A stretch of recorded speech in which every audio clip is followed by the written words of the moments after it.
बिस्मिल्लाहिर्रहमानिर्रहीम अस्सलाम वालेकुम डियर स्टूडेंट्स मैं हूं प्रोफेसर फैजान गुराया। आज हम बात करेंगे MGT 211 के लेक्चर नंबर 39 की। आपके सामने लिखा हुआ है बेंच मार्किंग। इसकी दो तीन चीजें हैं इस टॉपिक के अंदर, चैप्टर के अंदर, सिर्फ वही हमने देखनी है।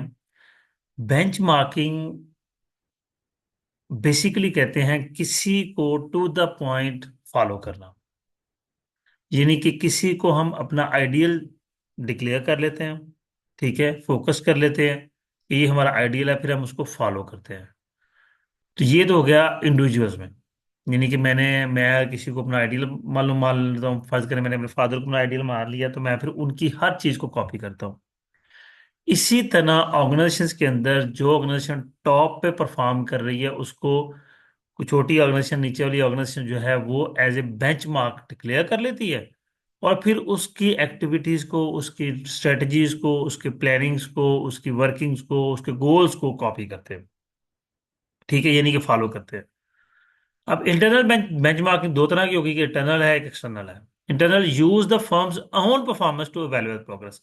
फर्म्स अपनी परफॉर्मेंस को बेंचमार्क सेट करती है और फिर कहती है कि हमने इसी परफॉर्मेंस से आगे निकलना है। एक्सटर्नल किसी और को, जो बेस्ट प्रैक्टिसेस हैं, जो बेहतर परफॉर्म कर रहे हैं, उनको एज ए बेंचमार्क सेट किया जाता है, ठीक है। और कोशिश क्या की जाती है, a stage where there is no defect in the product, process और ऑर्गेनाइजेशन। ये सेम रिलेटेड TQM है, टोटल क्वालिटी मैनेजमेंट से रिलेटेड। बेंचमार्क इसलिए सेट किया जा रहा है कि हम अपने आप को, परफॉर्मेंस को बेहतर से बेहतर से बेहतर बनाते जाएं और इस स्टेज पे आए कि वो जीरो डिफेक्ट लेवल हो जाए, ठीक है जी। अब बेंचमार्किंग किन किन सूरतों में की जाती है। हम सेल्स फोरकास्टिंग के लिए बेंचमार्किंग करते हैं। We can benchmark the order booking process. For example, what is the order taking the order delivery time of organisation, we should minimise this time for more sales to customer. ठीक है जी, हम अपने order जो booking process है उसको minimise करने की कोशिश करते हैं ताकि कस्टमर्स को जल्दी प्रोडक्ट प्रोवाइड की जा सके। प्राइसिंग को, मुख्तलिफ ऑर्गेनाइजेशन की प्राइसेस को हम देखते हैं, प्राइसिंग मैकेनिज्म को देखते हैं और प्राइसिंग सेट करते हैं। डिस्ट्रीब्यूशन चैनल्स देखते हैं कि चीज़ें डिस्ट्रीब्यूट किस तरह की जा रही हैं, किस तरह बेहतर वे में डिस्ट्रीब्यूट की जा रही हैं to maintain financial cost, technology. यानी कि किसी भी तरह से आप किसी को भी अपने आप को एज ए बेंचमार्क सेट कर लेते हैं, ठीक है जी। अब प्रोसेस को बेहतर बनाने के लिए कौन से की वेरिएबल्स हमारे पास होते हैं, उसमें हमारे प्रोडक्ट में आ गया, प्रोडक्ट की शेप क्या होगी, उसका कलर क्या होगा, साइज क्या होगा, वेट क्या होगा, यानी कि कोई भी चीज़ किसी भी तरह से हम डिक्लेयर करते हैं, डिसाइड करते हैं और फिर उसको बेहतर बनाने की कोशिश करते हैं।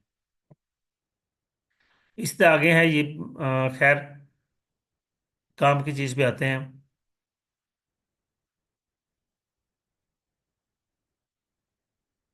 जी। इस लेक्चर में इतना कुछ ही था। नेक्स्ट है जी हमारे पास कम्युनिकेशन। कम्युनिकेशन ये सेम जिस तरह आपने बिजनेस कम्युनिकेशन का सब्जेक्ट अगर पढ़ लिया है या पढ़ना है, एम ENG 201 या 301, ठीक है, वो कम्युनिकेशन है। उसमें आप इस टॉपिक को यहाँ पे सिर्फ दो चैप्टर्स में हम पढ़ेंगे, बड़े शॉर्ट फॉर्म में, लेकिन वहां पे आप उसको डिटेल में पढ़ेंगे। कम्युनिकेशन जो है किसी भी ऑर्गेनाइजेशन का लाइफ ब्लड होता है। ऑर्गेनाइजेशन की कम्युनिकेशन नहीं है तो ऑर्गेनाइजेशन चल नहीं सकती, ठीक है। कम्युनिकेशन बहुत जरूरी होती है। अब flow of communication within organisation, organisation के अंदर जो कम्युनिकेशन का फ्लो है वो दो तरह से है, एक अपवर्ड कम्युनिकेशन है, एक डाउनवर्ड कम्युनिकेशन है। Upward communication, flow of communication from bottom to top. Upward communication क्या है, कि हम बॉटम से टॉप की तरफ शिफ्ट करते हैं।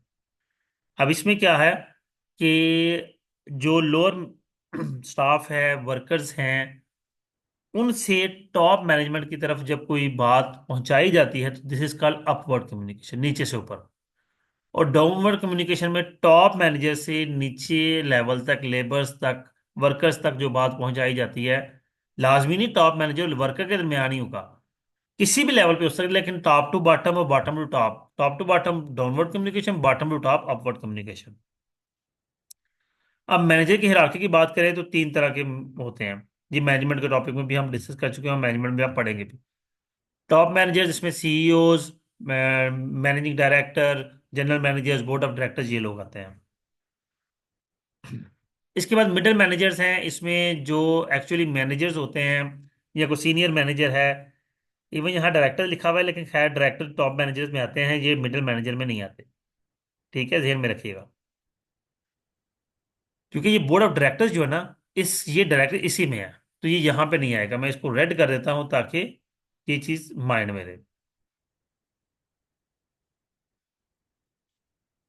उसके बाद हमारे पास आ जाता है लोअर मैनेजमेंट।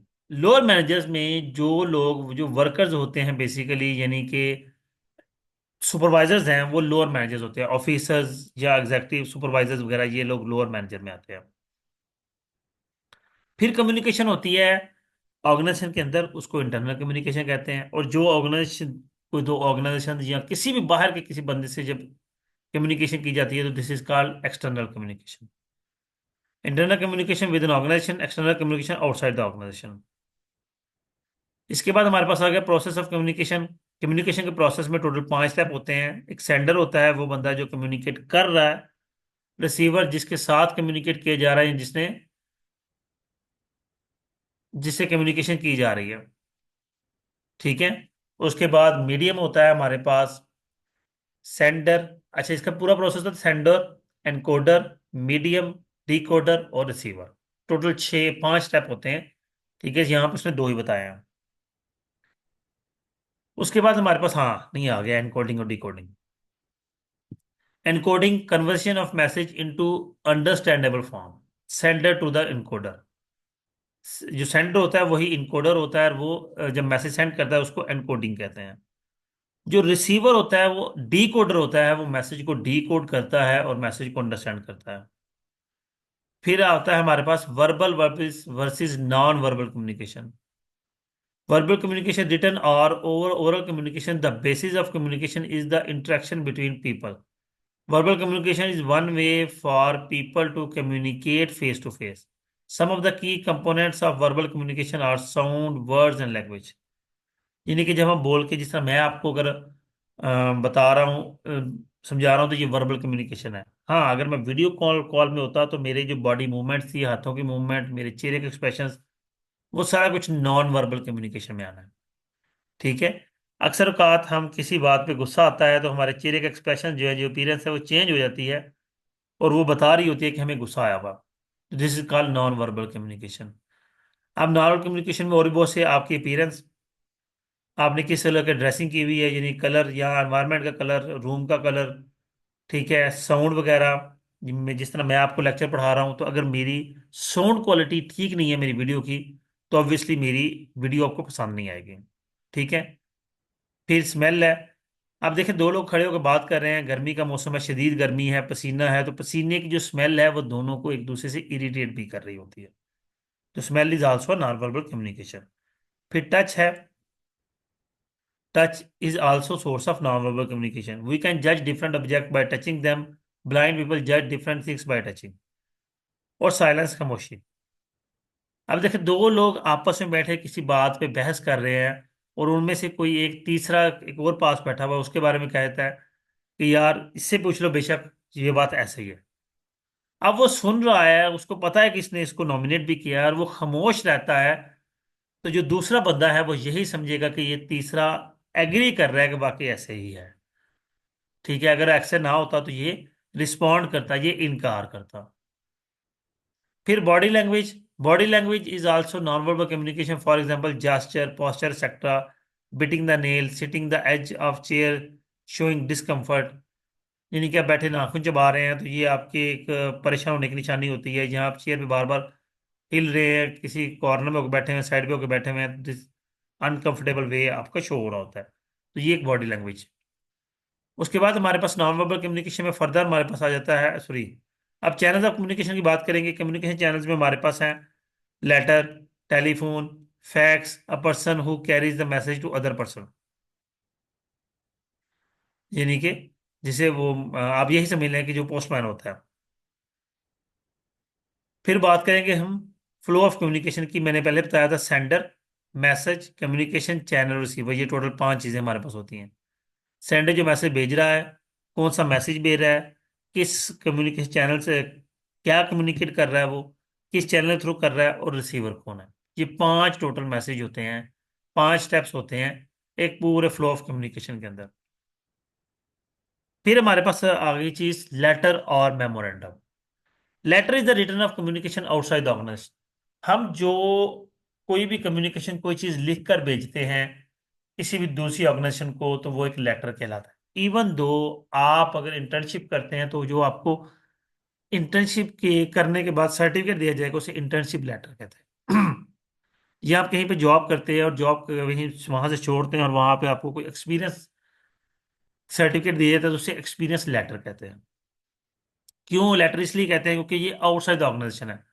आप किसी को कोई सेल्स लेटर भेजते हैं, कोई परचेज लेटर भेजते हैं, कोई कंप्लेंट लेटर भेजते हैं, ये सारे लेटर्स कहलाते हैं। लेकिन within the organisation, organisation के अंदर जो कम्युनिकेशन होती हैं उसे मेमोरेंडम कहते हैं।